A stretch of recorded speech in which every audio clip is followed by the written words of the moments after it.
এই পৃথিবীতে মৃত্যুর ভাবনা, মৃত্যুর কথা যার স্মরণ থাকে না, মৃত্যুর কথা যার মনে নাই, তার জীবনটাই নাফরমানের জীবন হইতে পারে।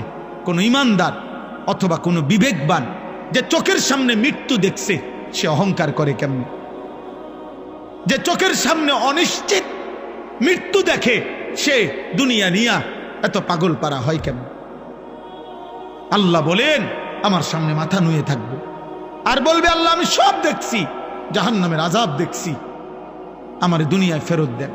আল্লাহ বলবে না বান্দা, না বান্দা, আমার বাপ এত মৃত্যু, এত লাশ, এত মানুষের জানাজা দেখবার পরে এই ঈদগাহ মাঠে কত মানুষের জানাজা হয় না?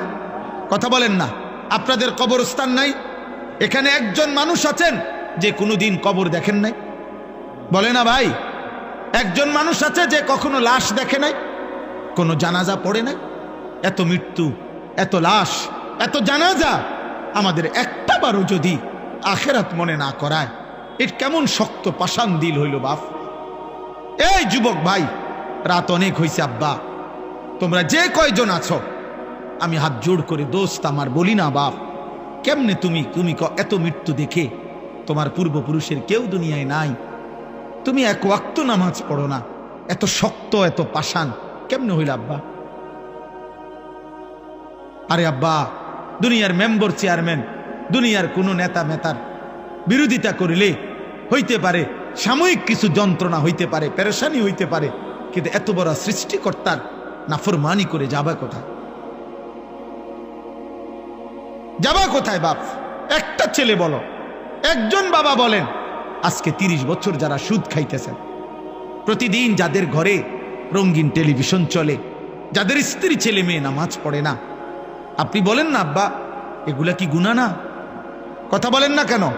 তো এই গুনার কি কোনো আখিরাতে হিসাব হবে না? আমার বাপ, কুরআনুল কারীমের মধ্যে আছে একজন নাফরমান মোট 3 বার আল্লাহর কাছে আবার দুনিয়ায় ফেরত আসতে চাইবে। খোদার কসম 3 বারই আল্লাহ বলবেন না না না বান্দা।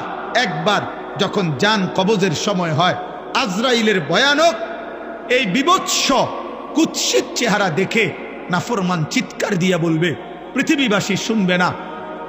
আল্লাহ বলছে, নাফরমান বলবে রব্বির জিউন, আল্লাহ দুনিয়ায় আর কিছুদিন থাকতে দেন, নেকামল করব। আল্লাহ বলবেন না। আরেকবার হাসরের ময়দানে খোদার কসম ফেরেশতারা, তাফসীরের মধ্যে আছে